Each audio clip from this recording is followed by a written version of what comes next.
wajib dijaga, keturunan Allahumma salli ala sayyidina Muhammad, nasab keturunan wajib dijaga, maruah wajib dijaga. Jadi ada 6 perkara besar yang wajib dijaga dalam diri kita ni.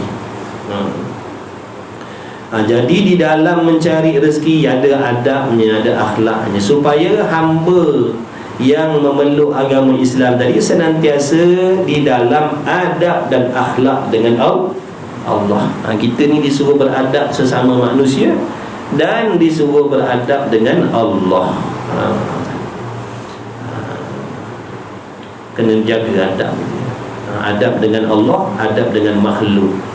Walaupun sesama makhluk ada adab, dengan budak-budak ada adab. Tak boleh buat sebarang. Walaupun dia budak-budak, tak boleh nak buat sebarang dengan dia. Walaupun dia budak-budak, dengan orang tua ada adab, dengan guru ada adab, dengan mak bapak ada adab, dengan suami ada adab, dengan jiran ada adab. Penuh dengan adab agama kita, adab bercakap dan sebagainya. Jadi mencari rezeki yang halal untuk melakukan ibadah, untuk menolong ibadah, itulah yang dikatakan mencari rezeki dengan beradab. Cari rezeki yang halal untuk menolong ibadah dengan niat tujuan nak menolong ibadah, maka itulah cara mencari rezeki yang beradab dengan Allah.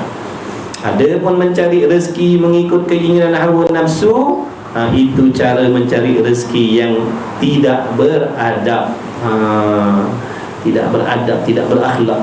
Cari sebanyak-banyaknya, kumpul sebanyak-banyaknya, tak puas-puas kumpul. Tak puas-puas kumpul daripada muda sampai tua, duk kumpul tak habis-habis. Itu cara mencari rezeki yang tidak beradab, tidak berakhlak. Cari lebih daripada nak makan, cari lebih daripada nak pakai. Nafsu ni disuka kumpul. Nafsu kita ni disuka kumpul, disuka tengok benda tu banyak. Itu nafsu. Masing-masing ada macam tu. Ada orang dia tak pakai pakaian banyak. Dalam sebulan tu baju yang dia pakai 2, 3, 4 lain tu je dia ulang-ulang pakai. Tapi dia suka beli. Penuh almari. Sebab nafsunya suka mengumpul. Itu nafsu lah tu. Nafsu suka kumpul. Dia tengok pakaian banyak, dia rasa seronok. Kenderaan dia nak pakai 2 je. Tapi dia beli sampai penuh laman rumah di kenderaan. Nafsu seronok tengok bila nampak banyak, rasa puas. Nafsu. Padahal nak pakai ni 2 biji kan. Pinggan, nak pakai 2, 3 keping, tapi penuh amari. 5, 6 mari penuh pinggan. Nafsu.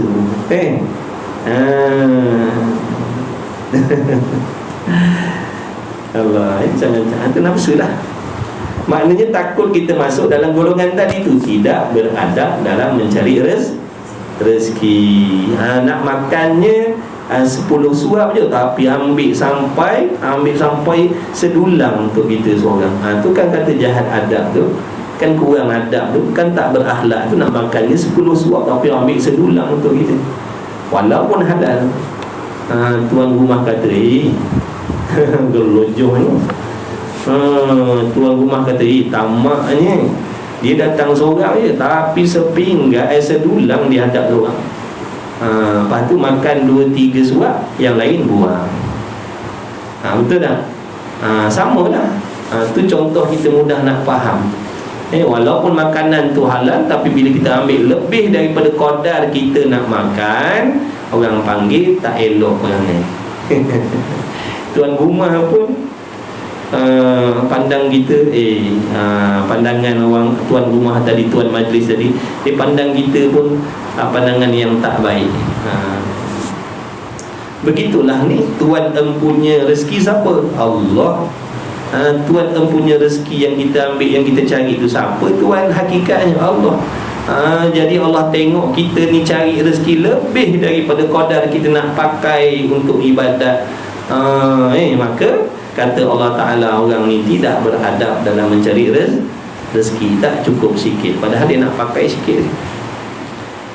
Maka faham olehmu, kata Imam Ghazali, maka fahamlah olehmu baik-baik yang demikian itu dapat petunjuk. Mudah-mudahan kamu mendapat petunjuk daripada Allah Subhanahu wa Ta'ala. Jadi kita ni kena minta petunjuk dan kena minta taufik.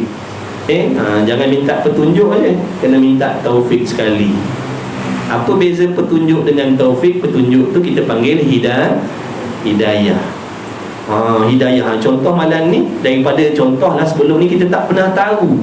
Dalam mencari rezeki yang halal ni pun rupa-rupanya ada sempadan. Sebelum ni boleh jadi kita tahu asalkan halal kita boleh ambil sebanyak-banyaknya. Contohlah, bila kita dah mengaji, bila kita dah belajar, rupanya ada adab juga dalam mencari rezeki walaupun halal. Makna tak boleh nak cari lebih-lebih daripada qadar yang sepatutnya. Maknanya kalau ambil lebih daripada qadar berhajat untuk ibadat atas nafsu, itu dicela oleh Allah Ta'ala meskipun halal, menjadikan kita nanti, menyebabkan kita nanti susah di hari kiamat, menjadi asbab lama hisab kita nanti. Banyak benda yang nak dikira, makin banyak harta makin banyaklah yang nak dihitung.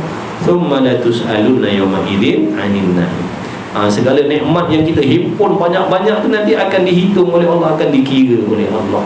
Daripada mana dapat, kemudian ke mana digunakan. Itu rezeki tadi ambil daripada mana, lepas tu bila dah dapat ke mana pula digunakan. Nanti kita kena tanya. Ada orang cari rezeki yang halal, sumber halal, tapi dibelanjakan kepada yang haram. Ada yang cari rezeki haram, belanja kepada haram. Ada yang cari rezeki haram, belanjakan kepada halal. Rompak sini, rompak sana, rampas sini, rampas sana, bagi anak bini makan, beli sayur, beli ikan. Itu contoh. Berjudi, rasuah, pergi haji, pergi umrah. Tu dapat rezeki cara haram, belanja cara halal. Ada ulama kata kalau dia pergi haji umrah dengan duit yang halal, ada ulama kata tak sah haji umrah. Ada ulama kata sah haji umrah tapi tak dapat apa-apa. Kalau seandainya rezeki itu tadi yang haram tadi itu dibuat belanja, dia pergi haji, pergi umrah, dia tidak mendapat sebarang pahala daripada Allah, cuma sah sahaja. Dan nanti dia akan dipersoalkan di hari kiamat besok. Kenapa menggunakan harta yang haram buat ibadat? Dia kena tanya. Itu. Jadi bila kita dah belajar, kita dah tahu, kita dah faham. Kemudian maknanya bila dah tahu, dah faham tu, kita dah dapat hidayah, dah dapat petunjuk, dah faham dah. Tapi satu lagi, kalau sekadar faham tak boleh nak amalkan, ni tak boleh juga. Perlukan taufik pula, pertolongan Allah, supaya kita boleh beramal dengan apa yang kita dah faham tadi. Ni contoh ni, kita boleh semayang ni, kita boleh datang mengaji ni taufik lah ni, pertolongan Allah lah ni. Mustahil kita boleh duduk dalam surau, boleh mengaji, boleh baca kitab ni kalau Allah tak bagi pertolongan. Nampak tak? Kita solat tadi, duk baca Fatihah, duk baca begini, baca begitu, rukuk, sujud, tidak, semua tu pertolongan Allah, bukan tenaga kita. Betul? Kan kita dah mengaji tauhid, tidak ada sesuatu selain Allah yang boleh memberi kesan. Usaha dan ikhtiar kita tidak boleh memberi kesan. Tenaga di dalam tubuh badan kita tidak boleh memberi apa-apa kesan, kerana tenaga di dalam tubuh badan kita ini adalah makhluk ciptaan Allah. Makhluk tak boleh memberi sesuatu. Kita dah belajar tauhid, belajar akidah dah. Orang yang beriktikad dalam hatinya, dia percaya dia boleh semayang, boleh begini dan begitu sebab tenaga dalam badannya, mereka dipanggil golongan Mu'tazilah Qadariyah. Golongan Mu'tazilah Qadariyah. Ada ulama kata kufur, na'udzubillah. Meskipun dalam tubuh badan kita ada tenaga, wajib kita i'tiqad yang menggerak-gerikan kita ini adalah Allah yang Maha Kuasa. Itu baru betul akidah ahli sunnah wal jamaah. Baik, maka jika ditanyai orang, kalaulah ada orang tanya, maka jika mengambil akan dunia yang halal kerana syahwat, maknanya kita mencari benda-benda atas dunia ni kerana keinginan syahwat, nafsu lah tu. Kalau ada orang tanya, maka adakah ada yang demikian itu maksiat? Adakah tu dikira cabang-cabang maksiat juga? Soalan dia. Apa yang nak dikatakan seandainya kita berusaha mencari rezeki atas dunia ni, tapi dengan niat nak mengikut, nak menunaikan keinginan nafsu syahwat tadi. Contohnya, kita suka mengumpul, suka tengok banyak-banyak, kita seronok tengok benda tu banyak, padahal tak ada guna pun untuk ibadah. Itu syahwat lah tu. Nak megah-megah, nak orang hormat, nak orang pandang, nak orang kagum. Tu. Adakah mencari dunia yang halal sedemikian dikira maksiat? Dan adakah lazim atasnya, atas orang yang mencari rezeki, yang mencari dunia kerana tujuan mengikut kehendak syahwat tadi, atasnya azab siksaan nanti? Dan adakah mengambil dengan kerana uzur, fardu ataupun tiada? Jadi jawapan dia bagaimana? Kita kena tahu lah. Sebab takut cari dunia kerana benda tadi masuk dalam maksiat. Bila kata maksiat, nanti ada azab siksaan. Maka ketahui olehmu, kata Imam Ghazali rahimahullahu ta'ala, ini semua cerita pasal ibadat lah ni tuan-tuan. Daripada awal kitab itu dia dah bagi tahu dah. Dalam kitab ni dia nak cerita tentang ibadat. Bukan nak cerita pasal lain, nak cerita pasal ibadat. Sebab ibadat ni wajib bagi setiap manusia. Wajib setiap hamba Allah, laki-laki, perempuan, tua, muda, wajib beribadat, kerana dengan ibadat itulah kita nak mencari bekalan mati. Jadi beribadat ni nak cari bekalan mati lah ni. Tapi cara beribadat yang menghasilkan bekalan mati tadi bagaimana? Cara beribadat tu macam-macam. Ada yang betul, ada yang salah. Jadi kita tak nak masuk dalam golongan orang yang beribadah tapi akhirnya tidak ada bekalan mati. Beribadah tapi tak ada bekalan mati. Contoh ni, kita buat contoh. Dia rajin derma, dia rajin tolong orang, dia rajin bantu orang. Wakaf sini, wakaf sana, bantu fakir miskin, bantu anak yatim, tapi dia tidak mendirikan solat, contoh. Adakah amal kebaikan dan kebajikan yang dibuat tadi akan menjadi asbab ada bekalan mati dia? Jawabnya tidak. Dia buat baik dengan ibu bapanya, dia jaga ibu bapanya yang sebaik-baik penjagaan, tapi dia tak solat. Adakah sesuatu yang akan dibawa bekal mati? Jawabnya tidak. Kerana setiap amalan yang dilakukan oleh orang yang tidak mendirikan solat itu tidak diberi ganjaran pahala oleh Allah. Digantungkan, tergantung, kecuali dia bertaubat kepada Allah, barulah dipulangkan kebajikan itu pada diri dia. Pendek katanya, kalau dia mati dalam keadaan tidak solat, maknanya tidak adalah bekalan mati. Walaupun pada zahirnya kecoh pada mulut orang ramai yang dia tu orang yang pemurah sangat-sangat, dia tu anak yang baik, dengan mak bapak dia. Lepas tu pula pemurah orang ni, rupa-rupanya di sisi Allah dia tidak, makna amalannya itu tidak diberi pahala kebajikan oleh Allah. Kerana apa? Melanggar undang-undang ibadat. Jadi ibadat ni ada undang-undang ni. Ada undang-undang ni. Ada undang-undang ni. Mana tak boleh kita nak buat ikut suka hati. Ibadat ni kita nak buat ikut rasa-rasa. Tak boleh. Dia kena undang-undang ni. Mana nak tahu undang-undang ibadat tu? Itulah disuruh mengaji, disuruh mendengar, disuruh datang surau, datang masjid. Kerana cerita tentang undang-undang ibadat ni ada di surau, di masjid. Ghalibnya lah, kebiasaannya kedai kopi jarang ada. Betul? Kedai tom yam ada cerita pasal ibadat? Mana ada? Kalau ada kedai tom yam je tu, bagi tahu kita nak pergi. Mana ada? Duduk makan-makan, cerita sembang-sembang, hoha-hoha. Mana ada cerita pasal ibadat? Tak ada. Padang bola? Mana ada padang bola cerita pasal ibadat?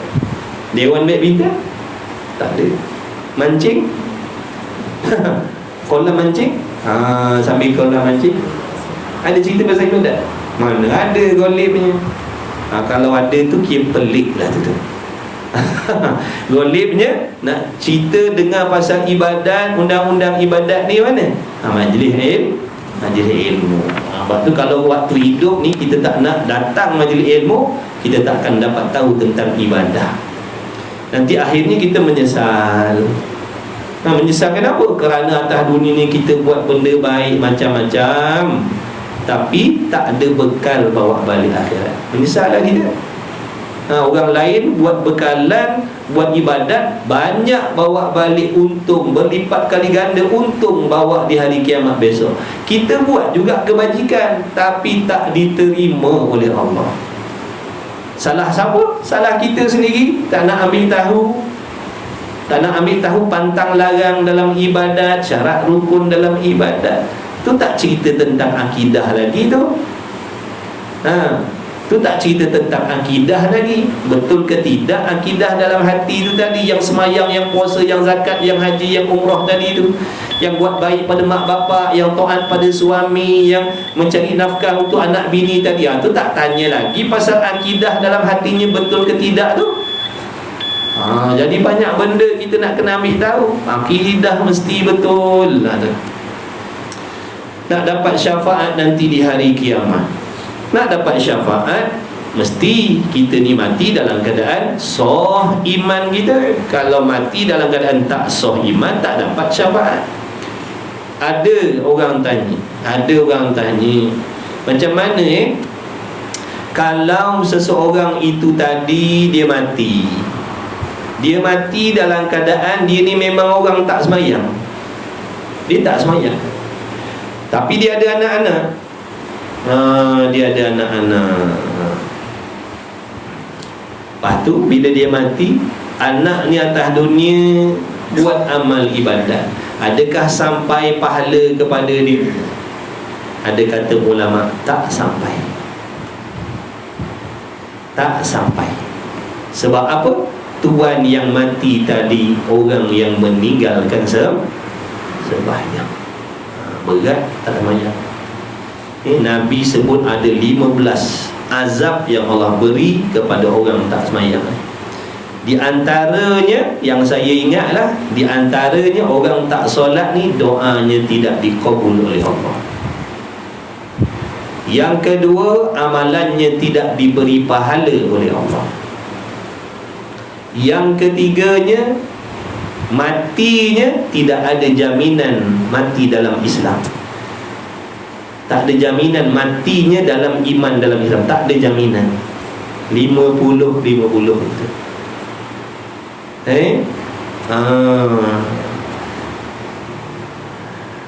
Kemudian matinya itu dibenci oleh Allah. Matinya dibenci oleh Allah. Apa lagi? Rezeki yang dia peroleh atas dunia tidak diberi berkah oleh Allah. Na'udzubillah. Tak ada jaminan di hari kiamat besok dia mendapat kesenangan. Tak ada jaminan.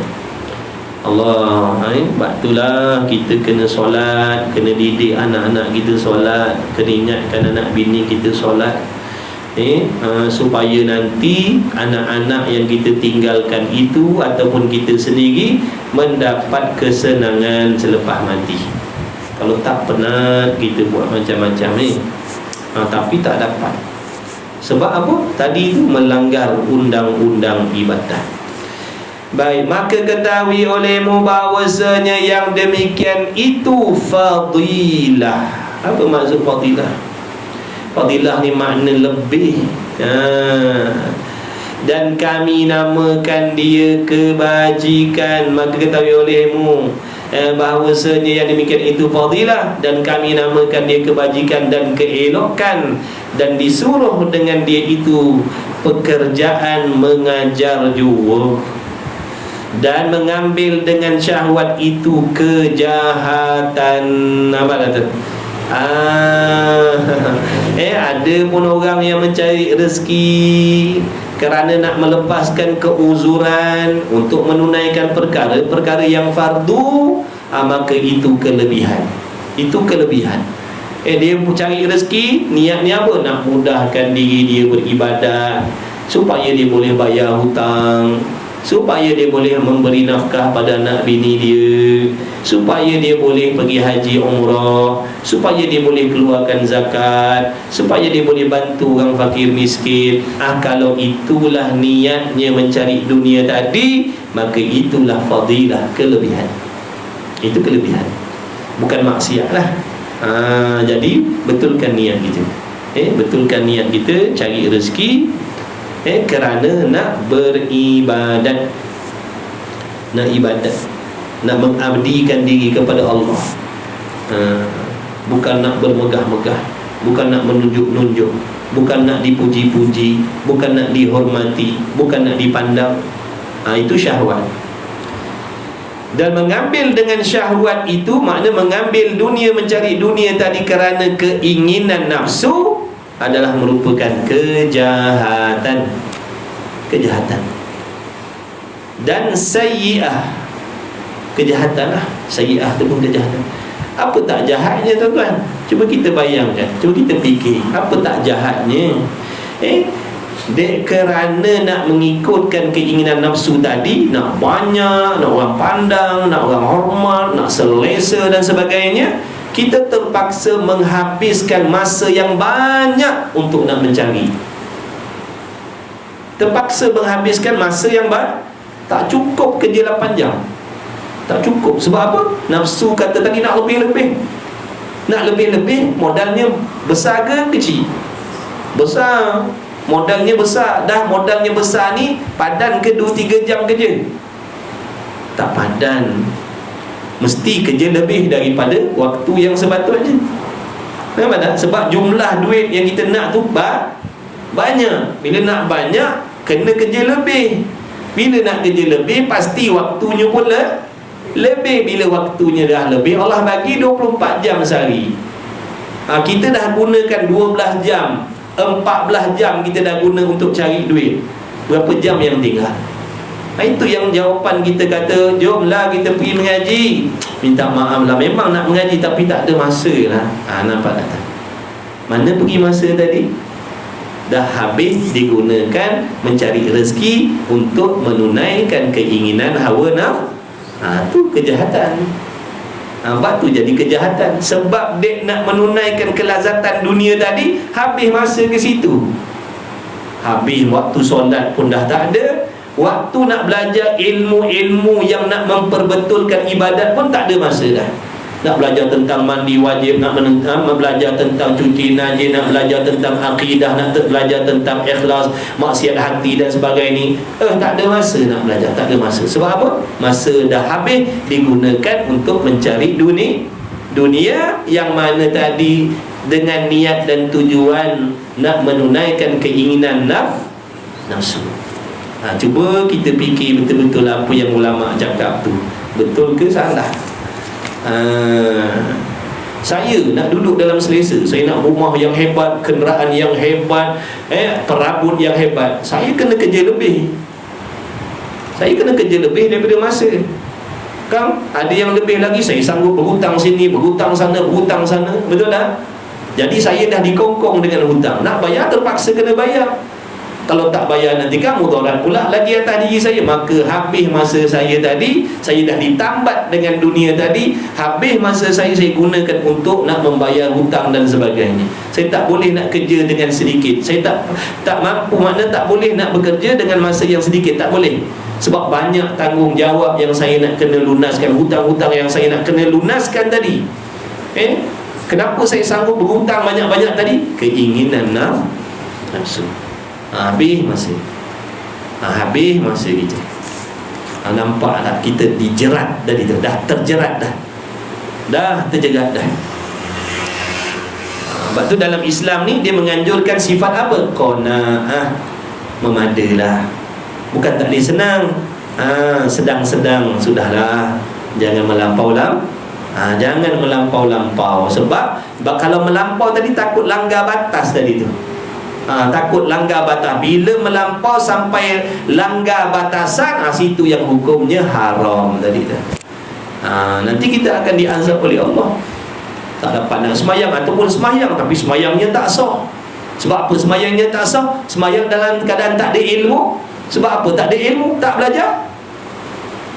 Macam mana kita nak semayang dengan betul, kita tak belajar tentang semayang? Kita pun tak tahu apa syarat, apa rukun, apa sah, apa batal, mandi wajib macam mana, main hentam macam.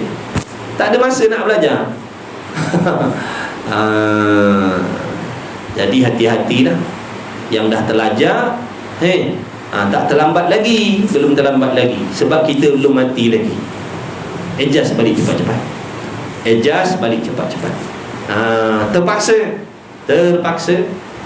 daripada Isnin sampai Jumaat terpaksa kerja lebih waktu, terpaksa mengaji, belajar agama hujung minggu, terpaksa. Wajib korbankan hujung minggu tadi tu supaya boleh belajar ilmu yang wajib. Sebab tu cara dia. Kita tak boleh nak memberi alasan, ya Allah minta maaf lah, saya tak ada masa nak menuntut ilmu ni sebab dah terikat dengan hutang-hutang yang banyak ni, saya terpaksa kerja lebih masa. Jadi saya tak boleh nak belajar ilmu fardu ain sebab masa saya dah habis saya gunakan untuk mencari duit.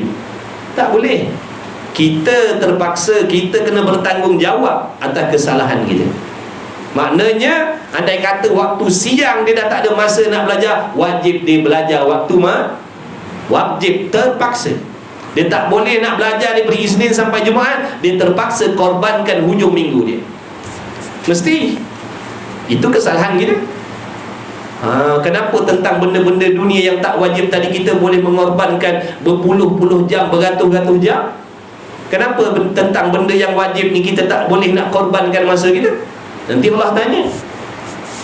Kenapa dalam hal-hal dunia kau boleh korbankan masa kau 12 jam, 14 jam, 12 jam sehari? Kenapa dalam bab ilmu kau tak boleh korbankan walau 1 jam sehari, ataupun dalam 4 jam seminggu? Kenapa tak boleh?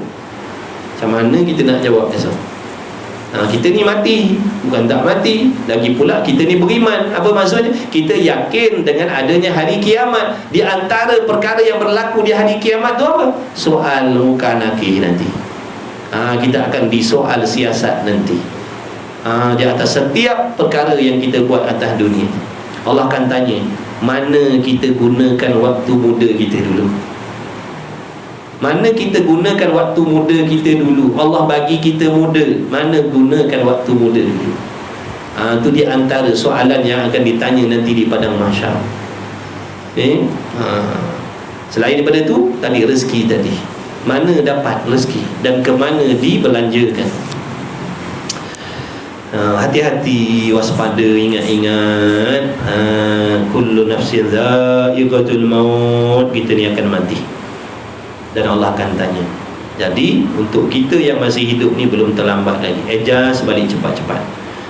Terpaksalah berkorban. Hujung minggu pun hujung minggu lah. Sebab belajar fardu ain ni wajib. Kalau tak belajar jadi fasik. Kalau tak belajar, amal kita salah, nanti Allah tak terima, balik akhirat tanpa bekal. Macam mana kita balik akhirat tak ada bekal? Akhirat tu pula bukannya sekejap, selama-lamanya, pergi tak kembali dah, sini dah. Musafir seorang diri je nanti, masing-masing. Selagi tak masuk syurga, kita takkan jumpa anak bini kita. Selagi tak masuk syurga, takkan jumpa anak bini kita dalam kesenangan. Takkan jumpa. Di padang mahsyar tu semua buat hal masing-masing.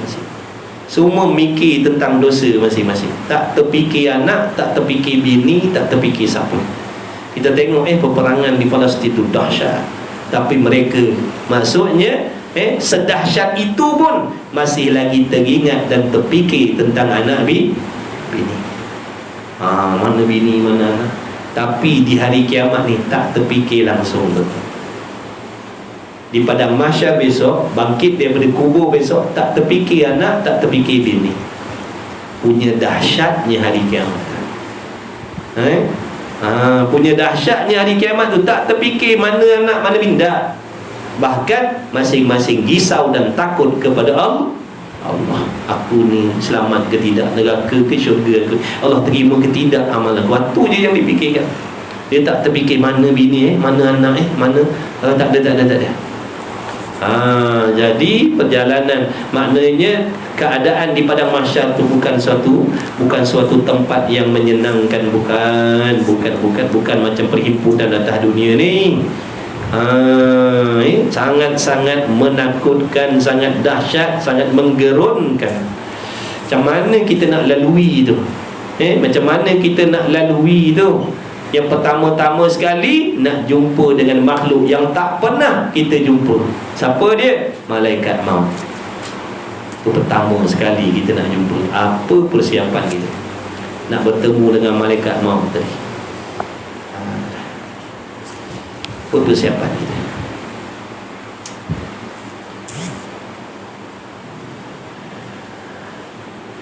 Dan mengambil dengan syahwat itu kejahatan dan sayi'ah. Jadi janganlah mencari harta kekayaan itu kerana menurutkan keinginan nafsu.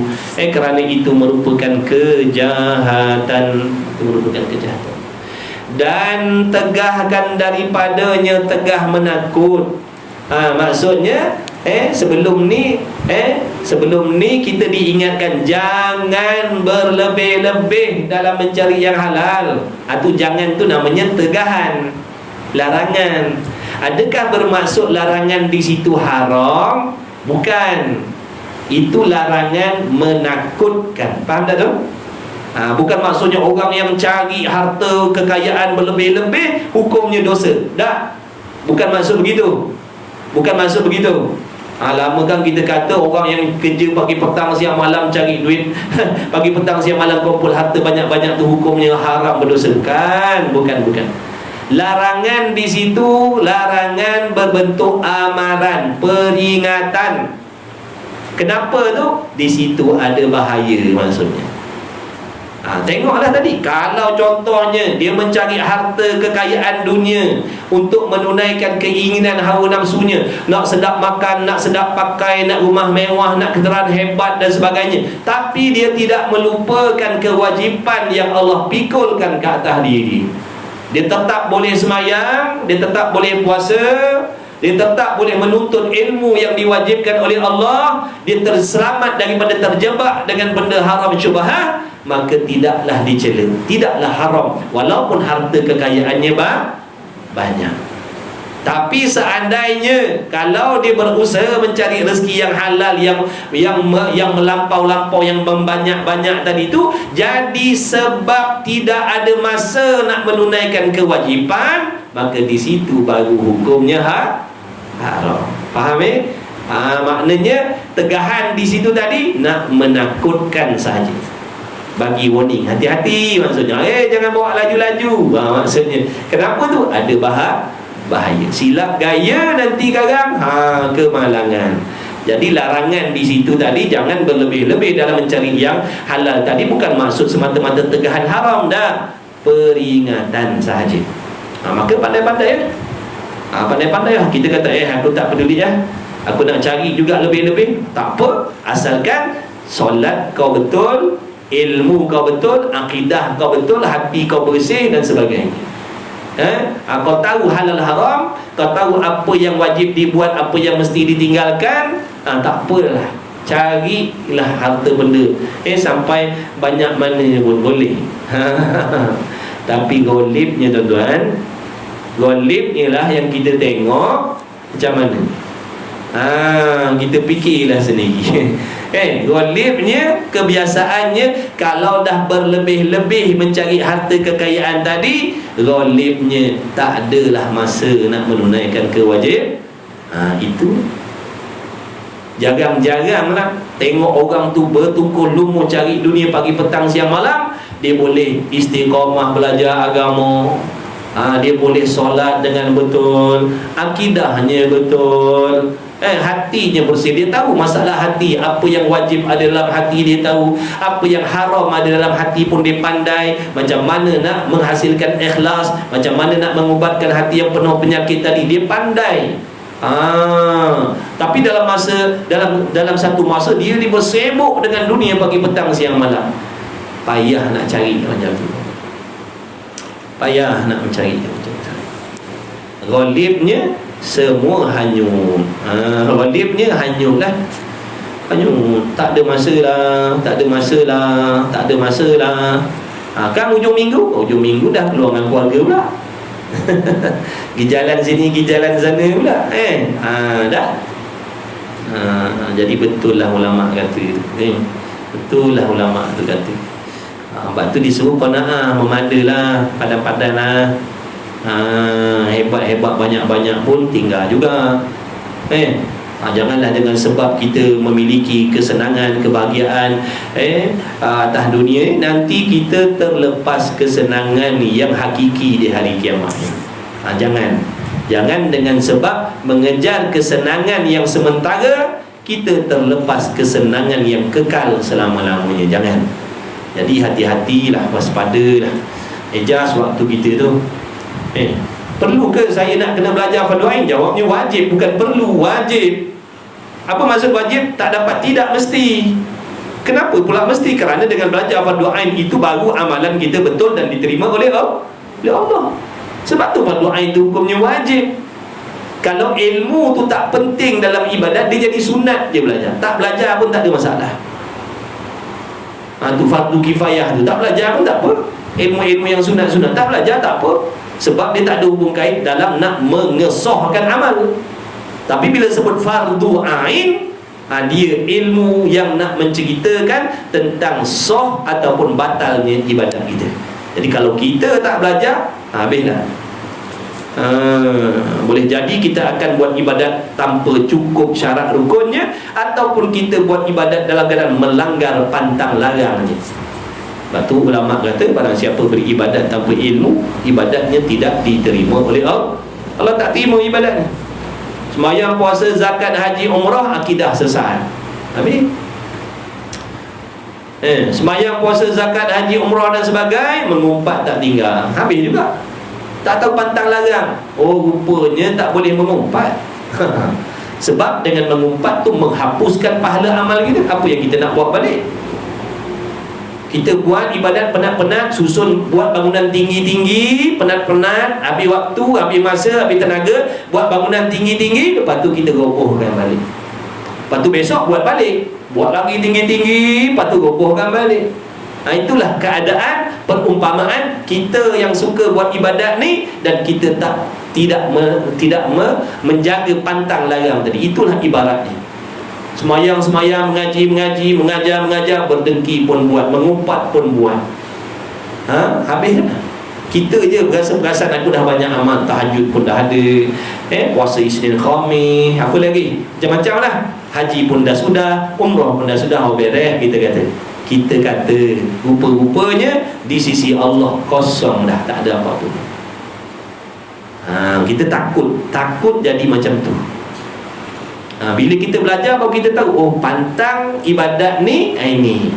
Kalau nak ganjaran pahala yang kita dah buat ni berkekalan sampai boleh bawa dalam kubur, mesti kena jaga pantang dia tadi. Jangan mengumpat, kerana mengumpat tu menghapuskan pahala. Jangan berdengki, Nabi pesan jangan dengki, kerana dengan berdengki itu menghapuskan pahala kebajikan sebanyak apa pun. Cuba kita bayangkan, kita tak berhenti daripada mengumpat, tak berhenti daripada berdengki, besok kita mati, apa yang kita nak bawa? Tak ada kebajikan tuan-tuan, wallahi takkan ada kebajikan yang kita bawa melainkan dosa je. Nauzubillah. Tapi penat orang kata, oh dia tu rajin ibadat, dia tu memang kata orang. Tapi pada Allah tak ada apa yang kita bawa balik melainkan dosa. Menyesal tak besok? Menyesal. Penat aku buat ibadat. Nak salahkan siapa? Nak salahkan orang? Salahkan diri sendiri. Kerana diri kita tu terlalu mengikutkan keinginan hawa nafsu. Kita ikutkan nafsu kita. Tak nak sabar. Orang lain cari harta juga, tapi dia ada masa belajar fardu ain. Sebab apa? Dia sabar. Dia bukan tak nak senang. Dia nak senang, dia nak kaya, dia nak mewah juga, tapi dia tahan sikit. Kerana dia ingat dia ada tanggungjawab dengan Allah. Dia ingat dia ada tanggungjawab, iaitu mencari bekalan mati. Dia kena belajar. Dengan belajar nanti baru Allah terima amalnya, baru ada bekalan mati. Jadi dia bukan tak nak kaya macam orang lain, dia nak. Tapi oleh kerana dia teringat dan beriman dengan hari kiamat tadi, kesusahan, kepayahan di padang mahsyar dan sebagainya, itu yang menyebabkan dia tahan nafsu dia yang nak bermewah berlebih-lebih tadi. Padahal masa yang Allah bagi pada manusia ni adil sama ni. Orang tu pun 24 jam, kita pun Allah Ta'ala bagi 24 jam. Tapi dia pandai guna masa, dia pandai adjust waktu, dia pandai susun jadual. Ada masa cari harta, ada masa dia menuntut ilmu. Kita ni tak sabar, habis masa kita semua kita belanjakan untuk urusan dunia kita. Padahal nafsu kita dengan nafsu dia sama je. Kalau tanya, kau nak senang tak? Dia jawab, aku nak senang. Kau nak kaya tak? Nak. Kau nak mewah tak? Nak. Samalah macam aku. Tapi dia boleh tahan nafsu dia, berpada-pada dalam mencari kekayaan. Kita pulun habis semua. Akhirnya nanti kita menyesal. Janganlah bahaya yang menunggu selepas mati tu. Tak pernah ada bahaya yang macam tu atas dunia ni, tuan-tuan. Tak pernah ada bahaya yang macam dalam alam barzah tu atas dunia. Tak pernah. Contohnya mana? Peperangan dunia pertama, peperangan dunia kedua, peperangan dunia ketiga. Tak sama nak dibandingkan dengan kucar kacir yang menunggu kita di alam barzah tu. Dahsyat sangat-sangat. Maka wajiblah kita takut. Wajib kena takut, wajib kena gerun. Kena ada perasaan takut. Sebab tu takwa itu hukumnya takwa tu wajib, bukan sunat. Wajib ada rasa takut dengan azab Allah. Kerana dengan rasa takut tu yang akan mengajak kita mendekatkan diri dengan Allah. Kena ada khauf dan raja. Khauf, takut dengan azab Allah tu. Khauf mana takut dengan azab Allah. Apabila kita takut dengan janjian azab Allah, kita akan berpada-pada. Kita boleh meninggalkan maksiat. Takut dengan azab Allah, kita boleh meninggalkan benda yang dibenci oleh Allah. Kemudian kena ada raja, harap dengan anugerah Allah.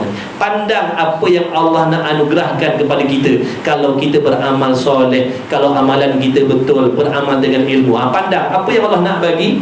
Di situ mudah-mudahan tertarik diri kita, rasa rajin nak beribadah. Itu kena ada dua-dua tu. Dua-dua ni alat pemangkin untuk diri kita mendekatkan diri kepada Allah. Ni duanya. Kena ada takut dengan Allah, kerana takut ni untuk mencegah kita daripada berterus-terusan mengikut hawa nafsu. Kena ada rojak ni untuk tidak menjadikan kita hamba yang berputus asa daripada rahmat Allah. Kena ada dua tu. Ulama kata kena ada dua benda ni dalam diri kita, mesti, supaya kita ni boleh meninggalkan maksiat dan dekat kepada Allah dengan ibadah. Kena ada dua ni. Kalau tak takut, tak ada takut, ni yang kita seronok teruskan. Tak takut, tak gerun dengan azab Allah, kita tak pedulikan dengan azab Allah. Itu akan menyebabkan kita berseronok mengikut hawa nafsu kita, kerana tidak ada takut tadi. Daripada takut tu akan menyebabkan kita bertindak. Kita takut tak duit kita hilang? Takut. Apa tindakan kita? Simpan dalam bank, simpan dalam lubang, dalam tempayan. Sebab apa buat aja tu? Takut tadi tu, takut hilang. Kenapa rumah kita berkunci macam-macam? Takut masuk kan daripada takut tu akan menggesa kita bertindak. Samalah ni, orang yang takut dengan hari kiamat, orang yang takut dengan pertemuan dengan malaikat maut, orang yang takut bertemu dengan malaikat munkar nakir, dia akan bertindak, dia akan usaha, dia akan membuat sesuatu. Sebaliknya orang yang tak takut, dia akan peluk tubuh, goyang kaki dia. Dia akan peluk tubuh, goyang kaki. Dia sebab apa? Dia tak takut nak bertemu dengan malaikat maut tu, dia tak takut. Padahal malaikat maut jangan buat ni. Menggerunkan matanya berapi-api tu kan. Tubuhnya hitam legam,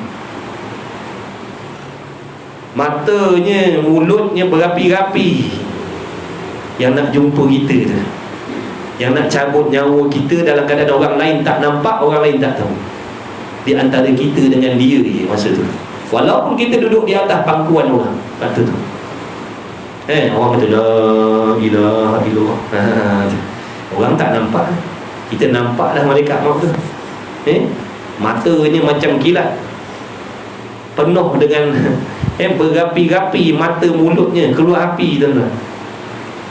Tak ada perasaan belas kasihan. Suaranya seperti tu, seperti guruh yang meletup kuat tu, suara dia tu. Nak mati tu, sebut dalam kitab sana, seandainya dibukakan hijab, semua makhluk ni boleh dengar jeritan ni. Punya sakitnya roh tu nak keluar. Sangat-sangat lapar, sangat-sangat dahaga pada waktu tu. Tak pernah ada dahaga yang macam tu, tak pernah ada lapar yang macam tu. Kalau seandainya dituangkan segala air yang ada atas bumi ni pada mulut orang yang nak hadapi sakaratul maut tadi, takkan boleh menghilangkan dahaga dia. Saat tu disebutkan dalam kitab, keadaan orang yang nak menghadapi mati itu. Ini keadaan orang yang tidak baik. Ada pun keadaan orang yang baik, imannya betul, hatinya bersih, bertakwa, malaikat maut datang dengan sebaik-baik rupa. Datang dengan sebaik-baik rupa. Dapat pula kalau dia mati sebagai syuhada, mati syahid. Orang yang mati syahid tu katanya macam kena gigit semut. Macam rasa gigit semut. Orang yang beriman, dia takkan rasa azab waktu nak mati tu, seperti orang yang maksiat. Sebab tu kita kena buat persiapan. Buat persiapan. Tak terlambat lagi, belum terlambat lagi. Tapi jangan buat lambat-lambat. Jangan buat lambat-lambat dah. Mulai malam ni, mulai saat ni kena azam dah, aku nak belajar agama. Aku nak bagi jadual waktu aku. Waktu aku cari kerja, waktu aku cari duit, waktu aku menuntut ilmu, supaya nanti di hari kiamat amalan aku diterima oleh Allah. Kita ni ada 3 peringkat atas dunia ni tuan-tuan. Peringkat pertama, kita tak boleh nak ikut. Ni para nabi, para rasul, para wali-waliullah. Mereka cari dunia sekadar saja, sehabis-habisnya penuh dengan amal ibadat. Kalau makan asalkan kenyang, bukan sedap. Kalau pakai asalkan tutup aurat, bukan nak megah mewah. Ini kita tak boleh ikut. Ini golongan pertama. Golongan pertengahan, dia adalah orang yang berusaha mencari rezeki supaya dirinya terselamat daripada kehinaan dunia, daripada meminta-minta. Jadi dia berusaha, tapi dalam masa yang sama dia tidak melupakan persiapan mati. Orang ni pertengahan. Maknanya di hari kiamat besok dia tidak menyesal. Walaupun dia dah senang atas dunia, selesa atas dunia, di hari kiamat besok segala amalnya, soal jawabnya semua lulus. Sebab apa? Dia beramal dengan ilmu yang dia belajar atas dunia dulu. Jadi dia ada masa cari duit, dia ada masa duduk dalam majlis ilmu. Jadi dia tahulah cara solat yang betul, apa yang membatalkan ibadah, apa yang membatalkan akidah. Jadi dia dapat benda-benda tu dengan ilmu, majlis ilmu yang dihadir tadi tu. Walaupun 4 jam seminggu, seminggu 168 jam, dia ambil 4 jam je daripada 168 jam tu, dia ambil 4 jam. 1 jam tauhid, 1 jam fiqh, 1 jam tasawuf, 1 jam ngaji tajwid. Ulang-ulang minggu-minggu, ulang setiap minggu 4 jam, setiap minggu 4 jam. Lama kelamaan amalnya yang salah jadi betul, yang tak diterima oleh Allah. Jadi nanti segala soal jawab dia boleh lulus dah amalannya betul. Dan golongan yang ketiga tadi, dunia pun tak ada, akhirat pun tak ada. Dunia pun tak ada. Nak kata dia orang hebat, orang megah, orang kaya atas dunia pun tidak juga. Ibadat pun tidak juga. Ini golongan yang ketiga, na'udzubillah min zalik. 2 kali binasa, 2 kali rugi ni. Dah lah atas dunia tak senang, dalam dunia tak mewah, dalam dunia susah, di hari kiamat lebih susah daripada dunia. Ni golongan ketiga tadi. Maka kita ambil yang tengah-tengah tadi. Waktu cari rezeki nak menghilangkan kehinaan diri kita dan anak bini kita, boleh pakai sekadar, ada rumah sekadar, alhamdulillah. Dan jangan lupa tanggungjawab menuntut ilmu yang jadi asbab amalan kita betul dan diterima oleh Allah. Itu je cara dia. Kalau dah betul tu, teruskanlah, insya-Allah selamat dunia akhirat. Tu cara ulama pesan dah, ulama ajar dah. Kalau nak juga dunia, macam tu cara dia, berpada-pada. Bukan tak boleh cari, boleh, tapi berpada-pada. Ada masa cari rezeki, ada masa cari ilmu. Kalau dah ada dua tu, teruskanlah, tak ada masalah, insya-Allah selamat. Dan tiada yang demikian itu maksiat, dan tiada ada atasnya itu seksa api neraka. Nampak tak tu? Kalau dia mencari rezeki tadi dalam keadaan dia berpada-pada, tidaklah ada azab siksaan untuk dia nanti di hari kiamat. Dan sesungguhnya adalah atasnya itu habas, tahanan, mana tertahan, dan hisab juga, dan cerca juga, dan dimalukan dan dicelakan. Ini tadi orang yang berlebih-lebih mencari rezeki yang halal tadi. Cuma orang yang banyak rezeki yang halal, yang mewah dengan rezeki yang halal tadi, tapi dalam masa yang sama dia taat kepada Allah, akan menjadikan dia lambat nak masuk syurga. Bukan masuk neraka dah, sebab amalnya betul, sebab dia ada masa belajar, amalannya betul, tapi jadi lambat tadi sebab apa? Banyak yang nak dihisab oleh Allah. Wallahu subhanahu wa ta'ala a'lam. Jadilah tuan-tuan ni, mudah-mudahan Allah bagi kita taufik, pertolongan, dapat beramal dengan segala ilmu yang telah diberi oleh Allah Subhanahu wa taala. Amin ya rabbal alamin. Mudah-mudahan dengan berkah majlis ilmu kita pada malam ini, kita berdoa kepada Allah, mudah-mudahan sekalian yang hadir, yang mengikuti, tak lupa anak bini kita, ibu bapa kita, adik-beradik kita, kawan-kawan kita semuanya, mudah-mudahan mendapat keampunan daripada Allah Subhanahu wa taala. Mudah-mudahan kita direzekikan oleh Allah husnul khatimah. Mudah-mudahan Allah Ta'ala senantiasa memberi taufik kepada kita, pertolongan untuk hadir di dalam majlis ilmu, dan diberi taufik untuk beramal dengan segala ilmu. Mudah-mudahan Allah beri umur kita yang berkah, rezeki yang halal yang luas lagi berkah, mudah-mudahan diberi kesihatan yang penuh berkah. Mudah-mudahan Allah Ta'ala lahirkan di kalangan kita, daripada kita, keturunan anak-anak, cucu cicit yang soleh, yang solehah, yang bertakwa, selamat dunia akhirat, berjaya dunia akhirat. Dan kita doa juga kepada Allah, mudah-mudahan memberi kemenangan kepada umat Islam di Palestin khususnya, dan di tempat-tempat lain yang sedang dizolimi oleh orang kafir harbi. Mudah-mudahan Allah memberi kemenangan kepada sekalian umat Islam di atas dunia ini, dan menghancurkan sekalian orang kafir harbi. Mudah-mudahan Allah mendatangkan pertolongan dan bantuannya. Amin ya Rabb. Amin ya rabbal alamin. Bismillahirrahmanirrahim. Alhamdulillahirabbil alamin. Wassalatu wassalamu ala Rasulillah. Allahumma rabbana anfa'na bima 'allamtana, rabbana 'allimna alladhi ma yanfa'una, rabbana faqih ahlana wa qarabati lana fi dinina ma ahli kutri unsa wa dzakar. Wa sallallahu ala sayyidina Muhammad. Alhamdulillahirabbil alamin. Taqabbalallahu minni wa minkum innahu minkum taqabbal karim.